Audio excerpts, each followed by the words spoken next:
He was one of the greatest pharaohs ancient Egypt had ever seen. The greatest builder, the most fearless fighter, and the father of more than 100 children.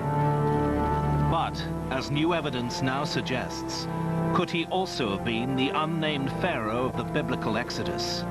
He was Ramses the Great.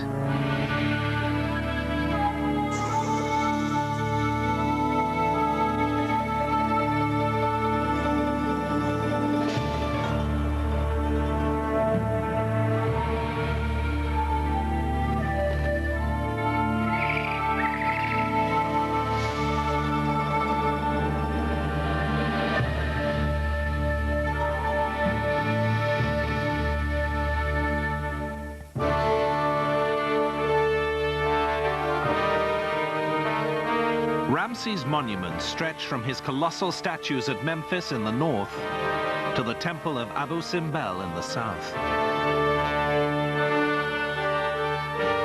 In between, the Nile Valley is dotted with temples, palaces, and statues built by a pharaoh the world would know as Ramses the Great.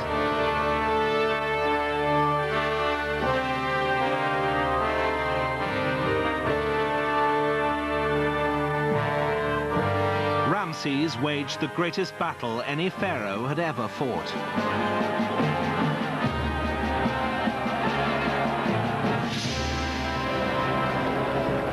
Outnumbered in hostile territory, he fought his way out when those around him were ready to give up. Ramses was a fighter.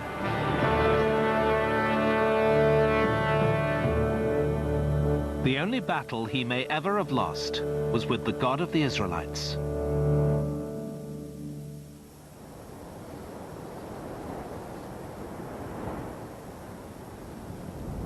To understand the man who was Ramses, you have to go to Abydos, the most sacred place in all of Egypt.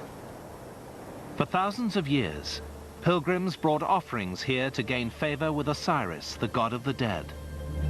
Today, all that remains of the offerings is the Hill of Pots, jars now broken that were carried by those pilgrims. Ramses' grandfather was the first pharaoh of his dynasty. They were a military family, new to the responsibilities of royalty. So when Ramses' father, Seti, wanted to show the importance of his family, he built a temple on the sacred ground at Abydos. Egyptologist Dr. Bob Breyer is our guide. He assembled the finest craftsmen in the land to give the people this dazzling display that once again, Egypt was great.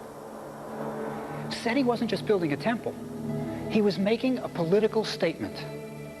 You can expect great things from my reign.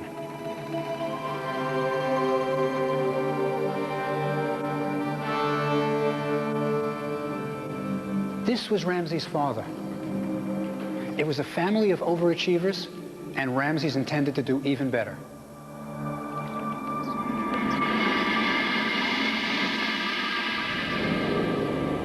And he did just that.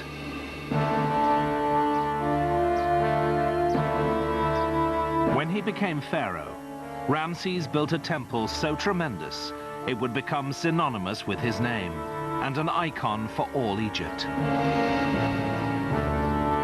Ramses was only in his 20s when he began to build Abu Simbel. Located in Nubia, beyond ancient Egypt's southern border, it was a unique project. Most temples were built from blocks of stone, fitted together and then carved. But Abu Simbel was sculpted out of a mountain. New rock-cutting techniques had to be developed. Artists were lowered from the top of the mountain on scaffolds to paint an enormous grid. This would serve as a guide for the sculptors, who then carved the 4 20-meter statues of Ramses seated on his throne.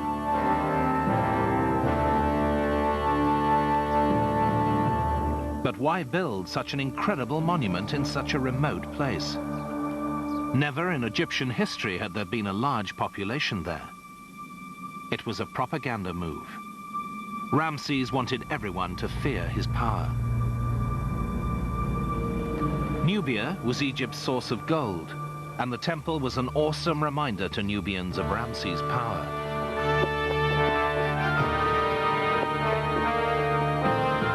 anyone entering Egypt from Nubia would have to sail past the temple, with its 4 colossal statues of Ramses staring down. If a Nubian stopped to visit the temple, he was met at the entrance with impressive carvings of bound captives, many of them Nubians.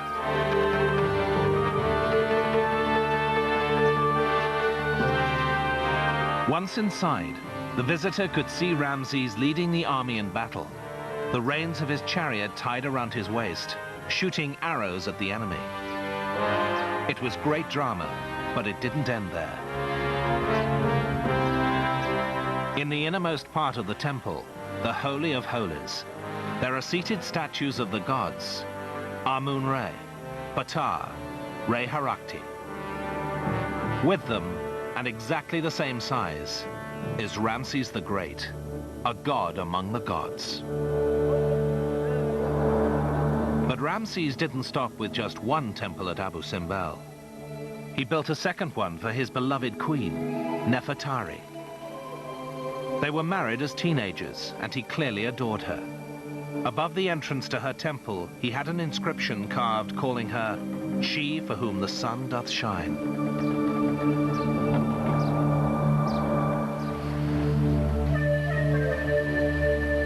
Ramses began his reign with a flurry of activity. Egypt is a vast country, mostly desert, but it's the Nile that makes the land habitable. In ancient times, Egyptian settlements clustered along the banks of the river. Wherever there was a city, it was on the Nile. At Thebes, ancient Egypt's religious center, Ramses built more great temples. And across the Nile on the west bank, he had tombs constructed in the Valley of the Kings and Queens. But the real capital had always been at Memphis, 650 kilometers further north near modern Cairo. This is where the business of running the country took place. When Ramses came to power, he moved the capital to an area called the Delta, about 150 kilometers north of Memphis. Here, the Nile branches out into tributaries, and the entire land becomes lush and green. But Ramses didn't move the capital there because of the climate. For a military man, there had to be a military reason that led him to build a city named Ramesses. It was the ideal place from which to launch a strike. North to Syria and west to Libya, Egypt's traditional enemies.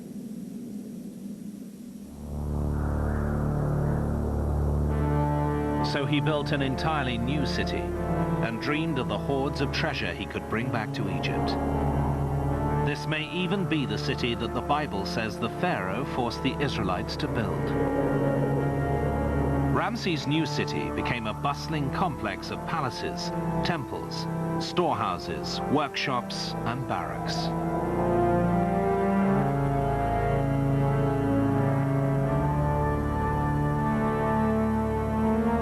It was from this new city that he would lead his legions to victory.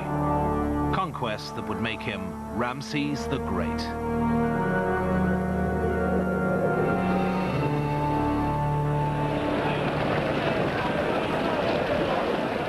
By the time he was 25, Ramses was the leader of the largest professional army the ancient world had ever seen. The army was made up of infantry and charioteers. The infantry alone numbered more than 20,000. Their weapons were the battle axe, spear, and sickle sword.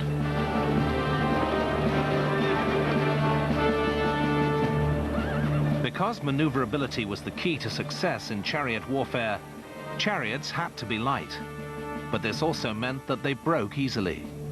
Today, only a few have survived. It took Nadir Lokma, Egypt's master wood conservator, years to restore this chariot, carefully bending the pieces to their original shapes. The chariot was made from different kinds of wood. Elm for the wheels, because it bends easily, and ash for the body because of its strength.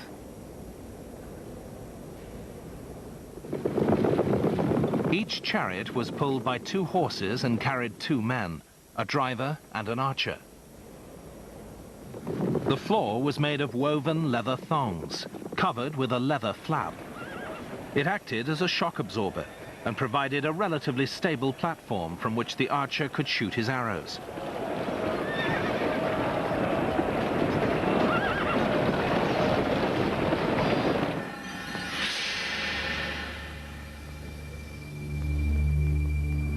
Ramses' reputation as a fearless warrior was established at the Battle of Kadesh. There are more accounts of this battle than any other event in ancient history. The field on which Ramses fought was the ancient fortified city of Kadesh in Syria. Built on a hill, this site has been inhabited for more than 3,000 years, and today a modern village can still be found at its summit. But soon it may be deserted. Salt in the soil and water supply has caused most of the inhabitants to abandon their houses. Now, only a few villagers live at what was once a strategic site of the ancient Middle East.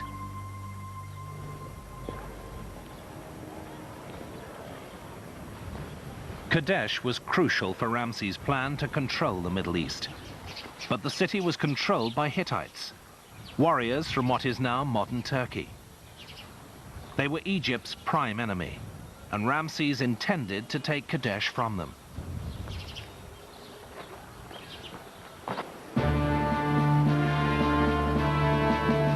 In the second month of summer, in the 5th year of his reign, 20,000 soldiers followed Ramses out of Egypt. They planned to capture Kadesh and all the territory around it. The soldiers were divided into 4 divisions of 5,000, each division named after a god of Egypt: Amun, Re, Ptah, and Set. As Ramses rode out in his gilded chariot with the army stretching far behind him, he had no doubts about victory. Ramses knew nothing of defeat. Soon, Kadesh would surely be his.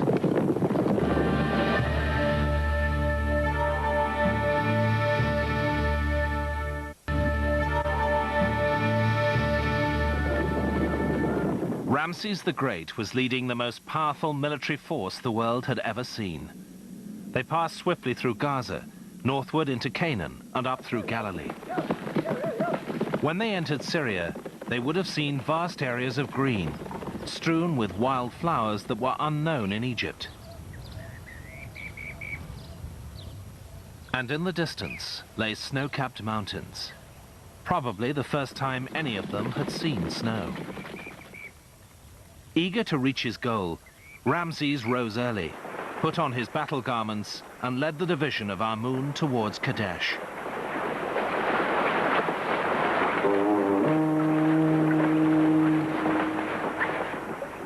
Stretching many kilometers behind him were the other 3 divisions.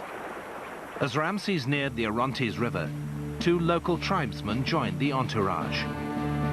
They told Ramses that the Hittite king, Mutwalas, upon hearing that Ramses was approaching, had fled with his army 200 kilometers north to Aleppo. To the young Ramses, this seemed perfectly reasonable. Eager for victory, he took only the division of Amun and pressed on, right up to Kadesh, leaving his other 3 legions to catch up. With the arrogance of youth, he had left the bulk of his army behind. Ramses decided to camp on a knoll that would give him a clear view of the fortified city. The next day, he intended to take Kadesh and all its treasures. But it was not to be.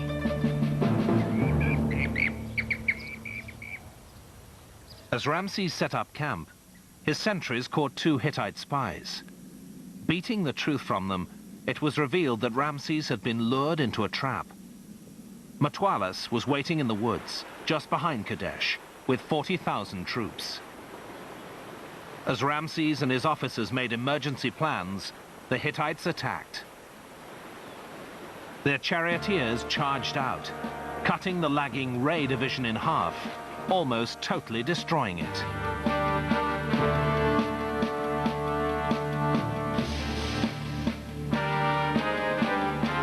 Then they headed straight for Ramses' camp, where chariots were being repaired, infantrymen tended to each other's tired feet, supplies were being distributed. They were totally unprepared for what was to come.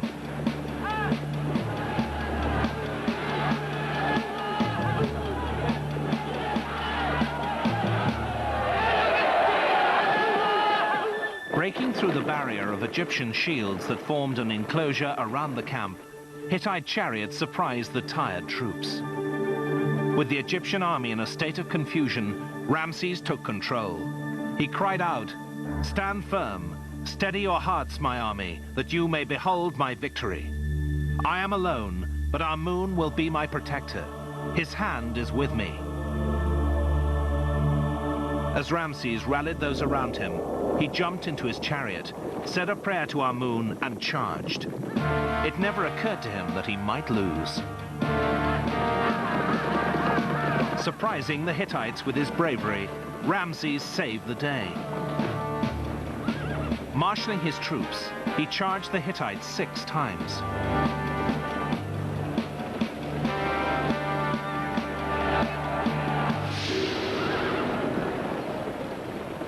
Finally, the Hittite chariots were forced to flee across the river.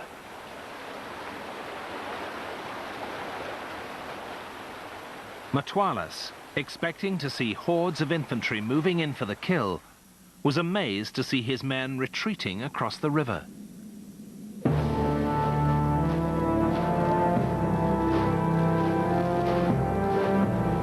A certain defeat had turned into a victory. The right hands of the dead Hittites were cut off and piled up so Ramses' scribes could easily count the dead. They may have won the battle, but the war wasn't over yet.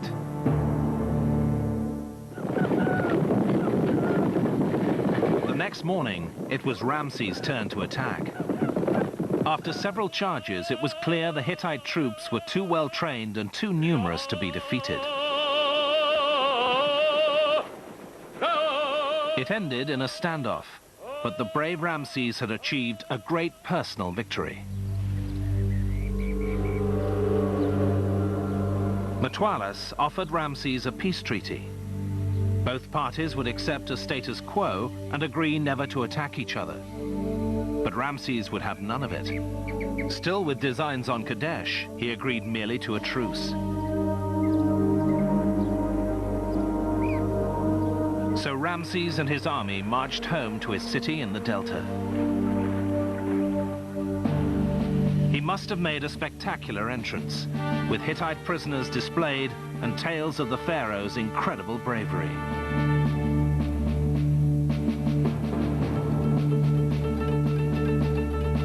To record the event, Ramses carved the story of the Battle of Kadesh on the walls of all his temples, creating the most detailed account of any battle in ancient history. It was a story that Ramses never tired of telling, and the Egyptians loved to hear it. But soon, he would have to face a totally different kind of battle, a war with the God of the Israelites.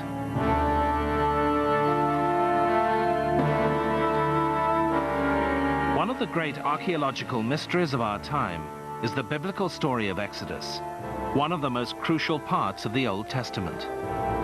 Supposedly, 600,000 Israelites left Egypt, but there's hardly any direct archaeological evidence to support it. And one of the central characters in the story may have been Ramses the Great. But did the Exodus really happen? According to the Bible, the Israelites living in the delta had grown too numerous. In an attempt to control their numbers, the Pharaoh forced the Israelites into building the store cities of Pitum and Ramesses.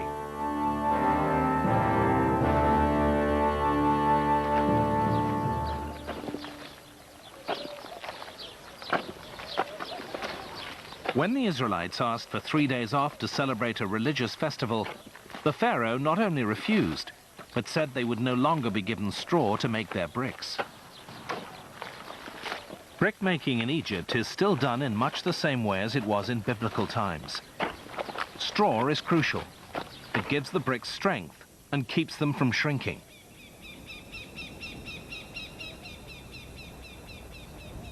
The Pharaoh, forcing the Israelites to meet their daily quota for bricks, now made them also gather and chop the straw themselves.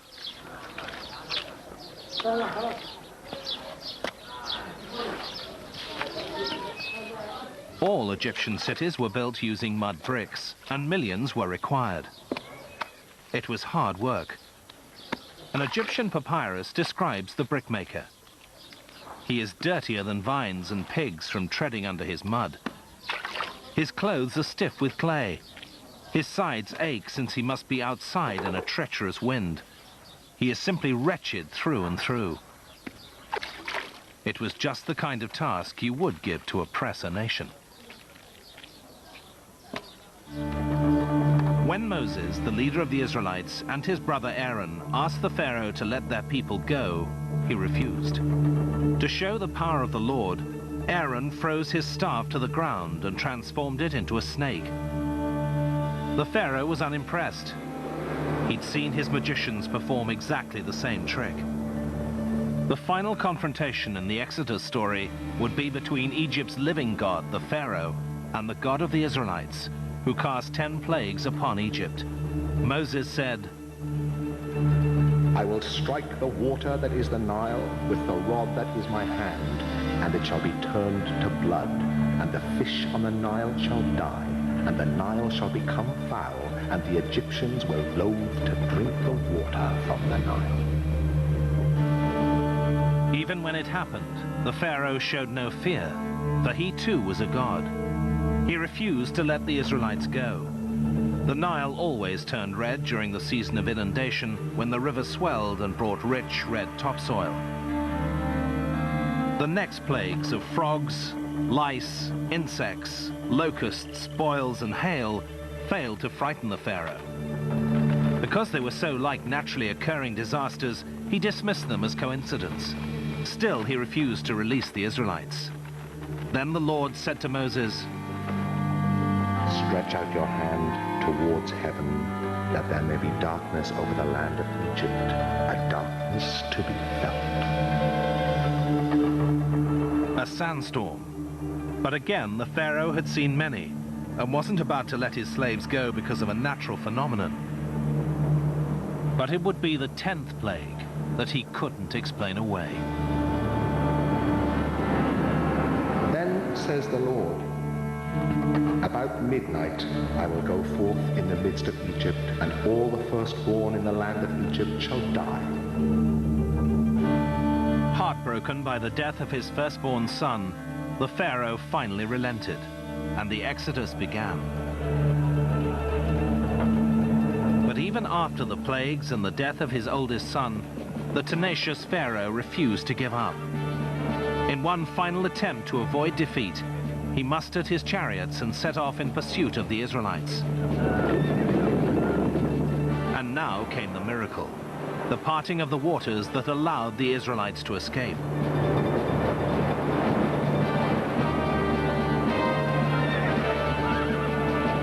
When the army followed, they were swallowed up by the waters. The Pharaoh was finally defeated.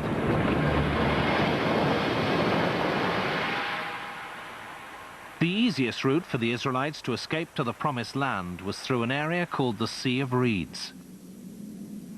It can still be found today. Part of the Suez Canal flows through it. This is a marshy area where people on foot might be able to cross, but chariots would find the mud tough going. Though not as dramatic, this might add credence to the Bible story. But whatever really happened, it was nevertheless a crushing defeat for the Pharaoh. It's debatable whether the Exodus, though a good story, really happened. If there were Israelites in Egypt, and if there was an Exodus, why is it missing from the Egyptian records?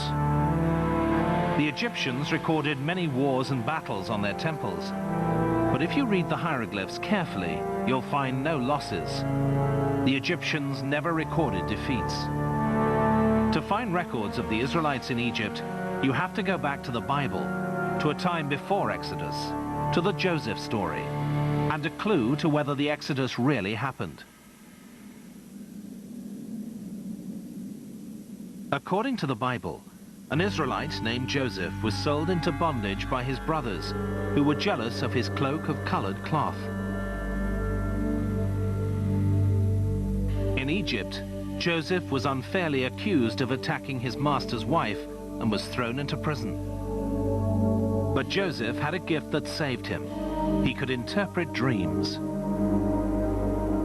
In prison, he accurately interpreted the dreams of his cellmates. Eventually, the pharaoh heard of his ability. Joseph was of particular interest to the pharaoh because none of his priests could tell him what his dreams meant. 7 fat cows being devoured by 7 lean cows, and then 7 full ears of corn being devoured by 7 thin ears of corn. Joseph interpreted this to mean that Egypt will have 7 prosperous years, followed by 7 years of famine. Based on his interpretation, Egypt's economy for the next 14 years was planned out.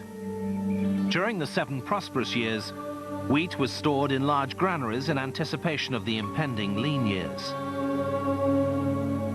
When the famine came, it struck the entire Middle East. Egypt alone was saved from starvation.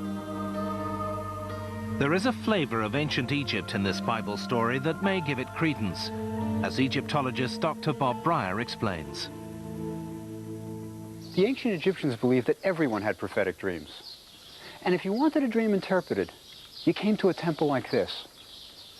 The priest would go to the temple library and take out a papyrus that listed dreams and their interpretations.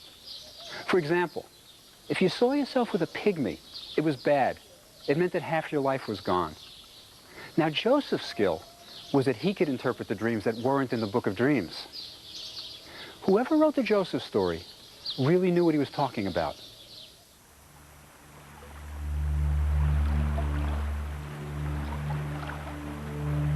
More evidence corroborating the Joseph story can be found on Sahel Island near Egypt's southern border. The island is covered with rock inscriptions. One tells of a 7-year famine. Though the Joseph story isn't the Exodus, it does suggest that there were Israelites in Egypt. And there's one more piece of evidence that indicates that something like the Exodus actually took place. It's in the Egyptian Museum in Cairo. It even suggests that Ramses is the pharaoh of the Exodus. The famous Israel stela is the only place in the Egyptian records where Israel is mentioned. A stela is a large, flat stone erected in front of a temple on which an announcement is made. It's the Egyptian equivalent of the bulletin board. This one was created by Ramses' successor, Merneptah, to boast of his military exploits. He was especially proud of conquering the Libyans and the mysterious sea people who had tried to invade Egypt. But here at the bottom, he talks about his military expedition to Palestine. He lists all the territories he conquered. Tehenu is desolate. Hatti is finished. Canaan is plundered. Then he says, Israel is laid waste. Its seed is no longer. On close inspection of the hieroglyphs, it appears that the conquered territories all end in the hieroglyph with 3 bumps or mountains. It's the sign denoting foreign country, but it's not Israel. It ends with a people hieroglyph, a man and a woman. That's because Israel isn't an established country yet. The Israelites were still a nomadic tribe. The Bible says the Israelites wandered in the wilderness for 40 years before they settled in the Promised Land. If the Israelites were still wandering when Ramses' successor erected the stela, that would place the Exodus during Ramses' 67-year reign. The stela suggests that Ramses the Great was the unnamed pharaoh of the Exodus.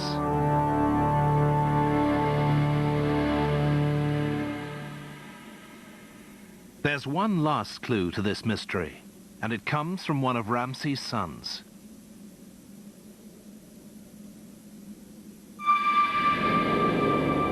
Ramses was a proud father. At almost every temple he ever built, he had his son's image carved on the walls. At Luxor Temple, they're shown together in a group. The first is Amun-Herkhepsha. The 13th is Merneptah, who succeeded Ramses and became pharaoh. That means that the first 12 sons died before Ramses. In the Bible story of the Exodus, the king's firstborn son dies. But when did Ramses' firstborn son, Amun-Herkhepsha, die? The answer can be found at Abu Simbel. Inside the temple, Ramses also proudly showed his sons. There at the head of the line is his firstborn, Amun-Hirkepshah. He was certainly alive and well when this wall was carved. But another statue of him, outside Nefertari's temple, has two tall hieroglyphs at the end of his name that mean deceased. So Ramses' firstborn was already dead when Abu Simbel was completed, just after the Exodus.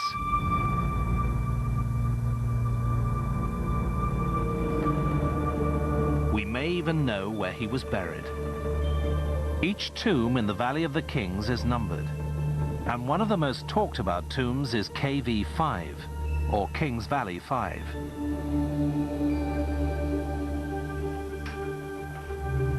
Ramses built it for the sons who had died before him, opposite his own tomb, so they would be with him for eternity.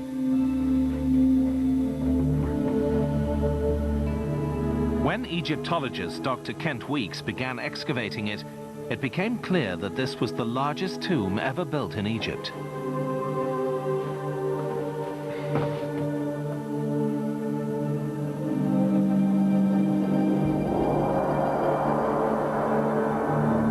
It seems to go on forever with hundreds of small chambers, rooms to hold mummies, rooms to hold furniture, clothing, and all the possessions that Ramses' sons would need for the next world. As Bob Breyer shows us.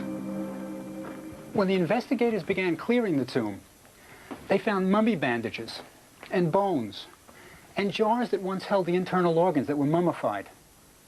They also found inscriptions with the names of the sons of Ramses.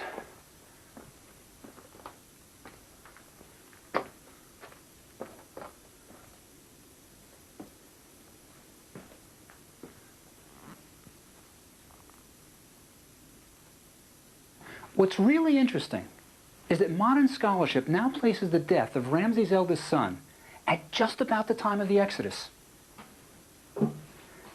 Isn't it amazing that this tomb is probably the burial place of the Pharaoh's firstborn son? The son whose death ultimately led to the Israelites leaving Egypt for the Promised Land?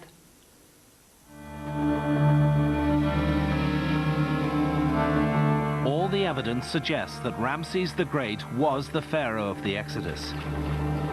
The Joseph story shows that there were Israelites in Egypt. It was written by someone with an intimate knowledge of Egypt. The inscription telling of the 7-year famine on Sahel Island proves that a famine did occur in Egypt.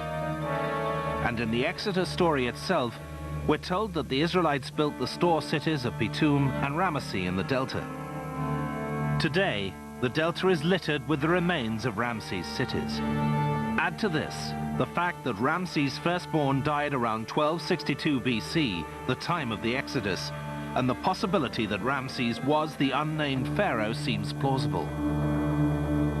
The Exodus didn't happen exactly as it's written in the Bible, but it seems as if something significant happened at this time at which Ramses was the center. That's why when we look on the face of Ramses the Great, we're probably looking at a character from the Bible. Could this man have actually known Moses? If Ramses was the pharaoh of the Exodus, this would explain the radical change in his behavior. The evidence supporting this is written on a temple wall for all to see. And this is it. It's the first peace treaty in the history of the world. And it's between Ramses and the Hittite king. It has everything you'd expect in a modern treaty. Non-aggression pact, end to hostilities. But the important term up there is that Ramses the Great promises not to trespass on the land of the Hittites, to take anything from it. He's given up Kadesh. For years he fought to keep Kadesh. Why is he willing to give it up now? I think the answer may be in Exodus. Ramses had suffered his first defeat. He'd lost his firstborn son. This may have been more than he could bear.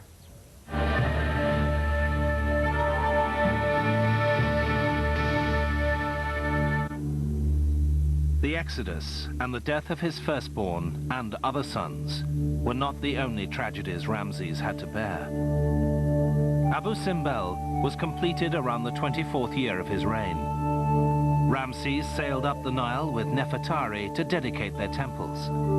No king of Egypt had ever built anything like it. Of all his wives, it was Nefertari who was his friend and companion. She had accompanied him everywhere and appears at his side in his temple statues. But this was to be the last voyage for Nefertari, she for whom the sun doth shine. She died soon after their return to the Delta Palace. The Valley of the Queens was called the Place of Beauty, and there Ramses built the most beautiful tomb in all of Egypt for Nefertari. His beloved queen is shown as slender and elegant, ready to enter the next world. There she would take her rightful place with the gods.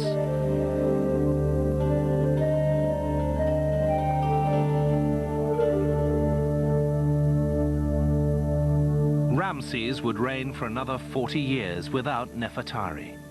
And from this time on, he was a changed man. Never again would he ride out of the Delta to lead the army in battle. His thoughts had turned from conquest to building tombs and monuments. With such a large family, hardly a year passed when Ramses didn't bury a son, a daughter, or a wife. To create the tombs for his family, Ramses employed an entire village of workmen. Sculptors, painters, carvers, overseers, everyone needed to build a royal tomb, as Bob Breyer shows us. This is Main Street. It's practically the only street. This was the house of Kaha. He was a big shot. He was overseer of the workmen. Come on in. This is the parlor. And over here, we've got his kitchen. And this is where the lady of the house ground the grain. Come on.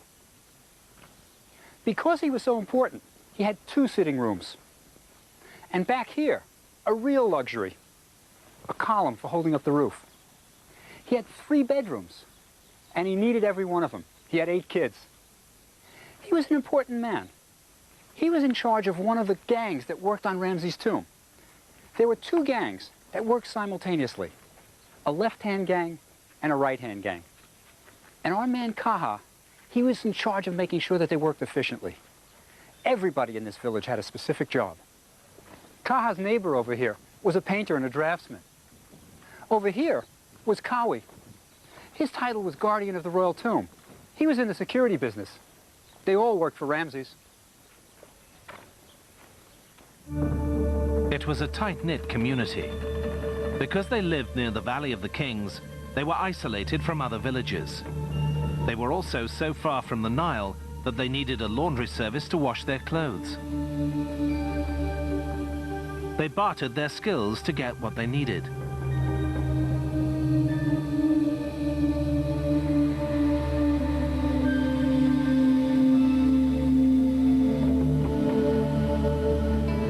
But the workmen didn't spend much time in the village. Their journey to work was a long one, so they often had to stay at the work site.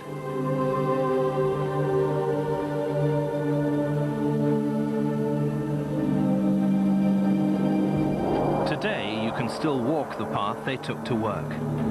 In small groups of 3 or 4 carrying their tools, they would have proceeded along here. And as they reached the top, they could see the whole of the Nile Valley below them. Beneath them, Ramses' mortuary temple was being built.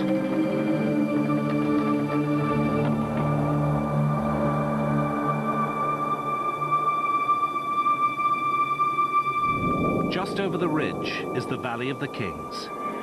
This is where Ramses hoped he would rest for eternity.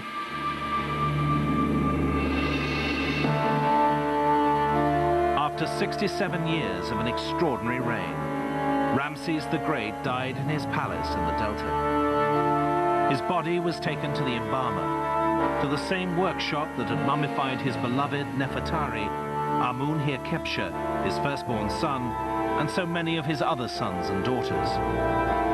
For 70 days it remained there as the mummification took place.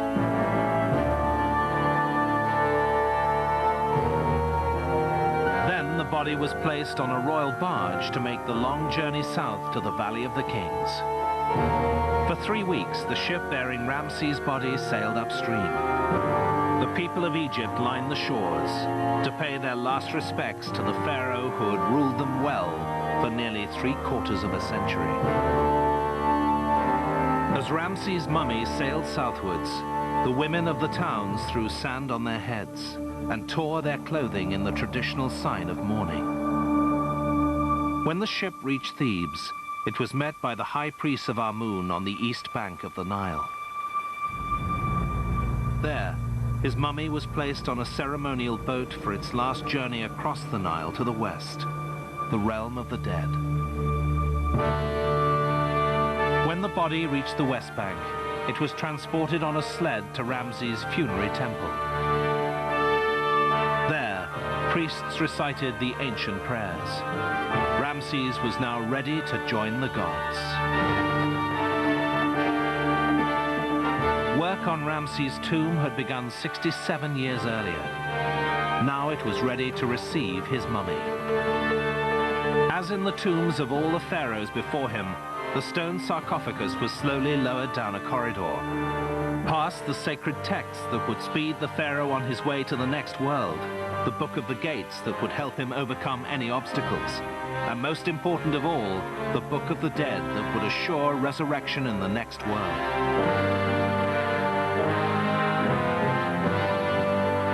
The corridor descended deep into the ground. Rooms had been carved, sculpted, smoothed, and then painted, so the king could show the gods how he should be treated, like one of them.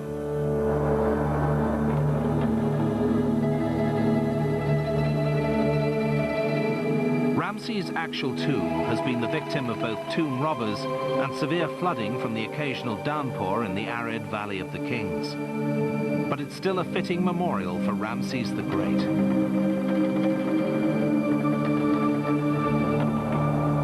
The burial chamber is the largest in the Valley of the Kings, and probably contained the greatest treasures ever assembled. As king of the wealthiest country on earth, Ramses had 67 years to gather the golden treasures he would take with him to the next world. This room undoubtedly held treasures far more spectacular than those of another pharaoh, the young Tutankhamun. By the time Ramses died, most of the men who worked on his tomb were already dead. Ramses had reigned for almost 70 years, and for most Egyptians, he was the only king they had ever known. When Ramses finally ascended to the gods, Egypt wept.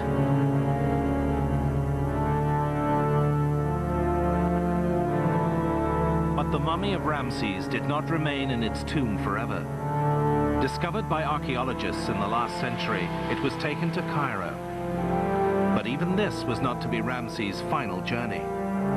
In the 1970s, Egyptian curators discovered that the pharaohs in the Cairo Museum's mummy room were dying a second death. The humidity in the museum had allowed bacteria and fungi to attack the mummies for nearly a century. The mummy of Ramses the Great was sent to Paris to be studied and treated by a team of scientists. When Ramses arrived at the French airport, he received the full military reception befitting a visiting head of state. Ramses' mummy was then examined at the Museum of Man in Paris.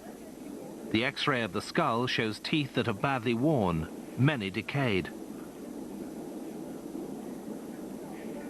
There's a hole in the jaw and an abscess around his teeth, serious enough to cause death by infection, a condition that Egyptian physicians had no way of treating. Though this isn't irrefutable proof of what caused Ramses' death, it's a strong indication that he must have spent his final days in agony.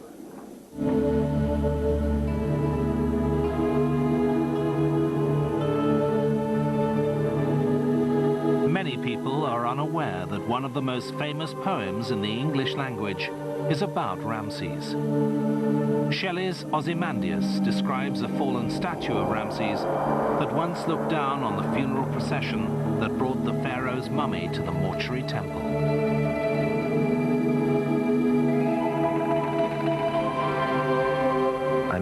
traveler from an antique land who said, "Two vast and trunkless legs of stone stand in the desert." Near them, on the sand, half sunk, a shattered visage lies, whose frown and wrinkled lip and sneer of cold command tell that its sculptor well those passions read which yet survive, stamped on these lifeless things, the hand that mocked them and the heart that fed. And on the pedestal these words appear: "My name is Ozymandias, King of Kings. Look on my works, ye mighty, and despair." Nothing beside remains. Round the decay of that colossal wreck, boundless and bare, the lone and level sands stretch far away.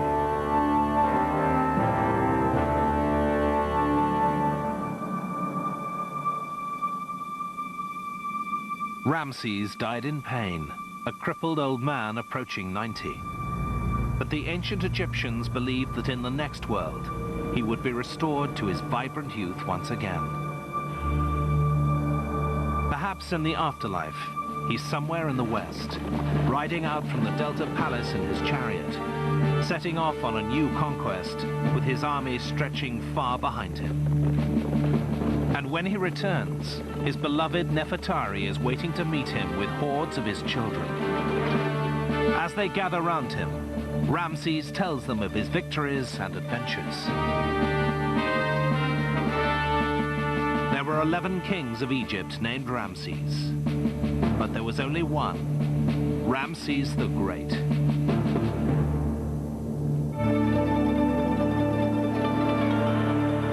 Tomorrow, Akhenaten becomes an ugly duckling king as the Great Egyptians continues.